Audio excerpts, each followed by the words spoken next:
Claro, esa no, no alimenta la ¿Sí? espátula. Aplauda. Estamos grabando. Yo me oigo, ya me probaste, ya me habías estado probando.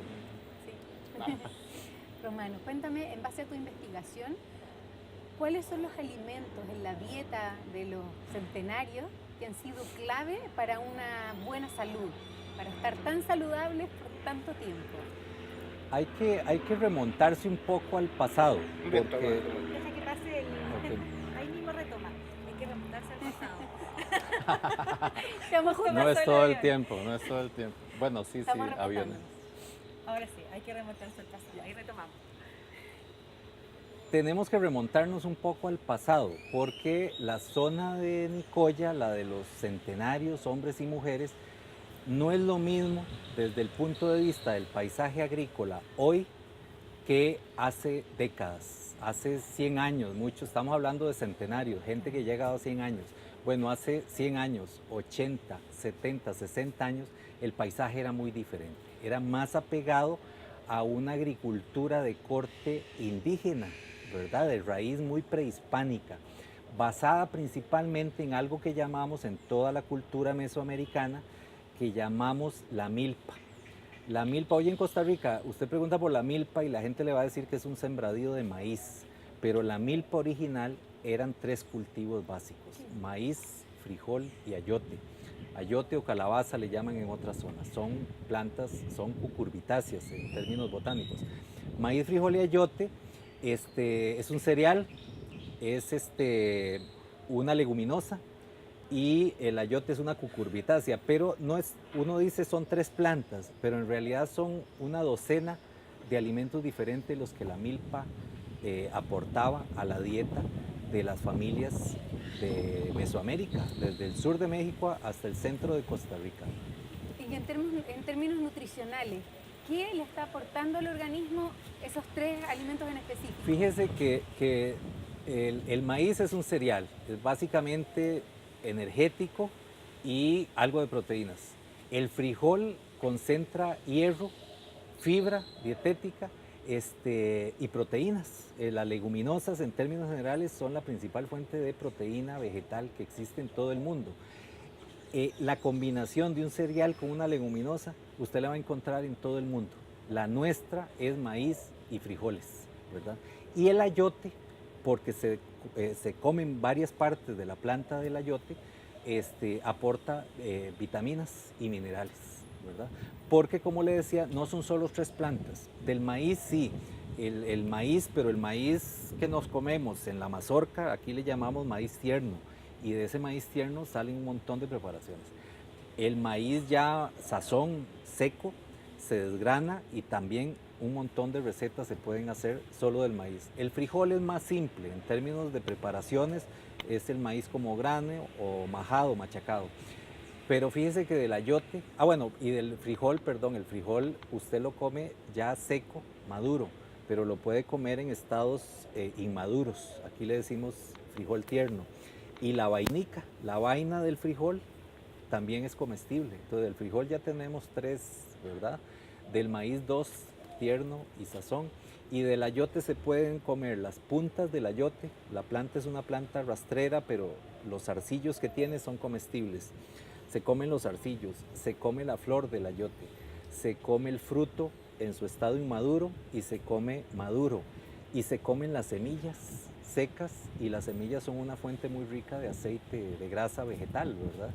Entonces sume todo eso, pero además en la milpa crecen plantas silvestres. Es otra de las ventajas que generalmente no se cuantifica en la milpa. En la milpa, que es desde el punto de vista agronómico es muy buena, aunque también se desacreditó en su momento porque acuérdense que en los años 50 del siglo pasado empezamos a hablar del monocultivo. Entonces, si usted sembraba maíz, solo maíz, si frijoles, solo frijoles. Y se desacreditó, perdió prestigio, estatus, esa forma de hacer agricultura que combinaba 3 plantas. 3 plantas sembradas, pero llegaban con las heces de los pájaros, de los murciélagos, con animales que llegaban semillas o aéreas, llegaban semillas de plantas comestibles. que también crecían en forma silvestre y eran parte de la alimentación. Era el equivalente a nuestras hortalizas de hoy. Y en cuanto a frutas y verduras, ¿qué podemos especificar de lo que estos centenarios consumían antiguamente? También la lista de frutas es grande y están desde las muy dulces, como las de las familias de los zapotes, otras más ácidas. Son frutas de los aguacates, que ustedes llaman palta, son parte de la cantidad de frutas existentes. La lista es muy grande y yo no la puedo recordar ahorita, pero ¿Nísperos decías?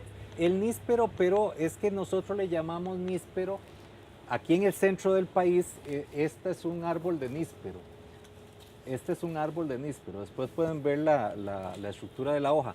Es de procedencia asiática, pero en la zona de Guanacaste le dicen níspero a un zapotito que es del que se extrae del árbol de la savia el chicle en forma natural, ¿verdad? Es una savia muy consistente, pegajosa, como un chicle. De esa fruta es muy dulce, muy sabrosa. En la zona de Guanacaste y de Mesoamérica le dicen níspero, pero no tiene relación con el níspero que vino probablemente el siglo pasado, que es un frutito ácido y amarillo. Pero sí, la cantidad de frutas es una cantidad de frutas grande, de temporada, que es otra cosa importante. Es decir, en nuestra cultura alimentaria, muchas plantas cosechaban, si se almacenaban perfecto, si no, en una cierta temporada, por ejemplo, aguacates en Costa Rica. Hoy tenemos aguacates peruanos, mexicanos, todo el año. Pero lo clásico aquí era tener aguacates de este tiempo, de marzo a junio más o menos. El resto del año no teníamos aguacate, pero teníamos otro tipo de alimentos, ¿verdad? De frutas.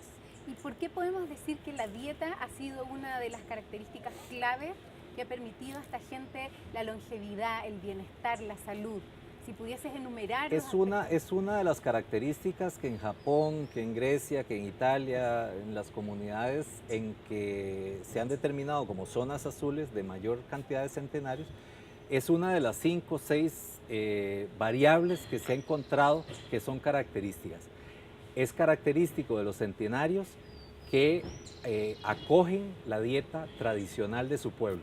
Es muy diferente la dieta tradicional japonesa que permite la longevidad allá, radicalmente diferente a la del trópico costarricense, ¿verdad? Son dos realidades diferentísimas, pero la particularidad es esa, es la dieta tradicional, es la dieta tradicional.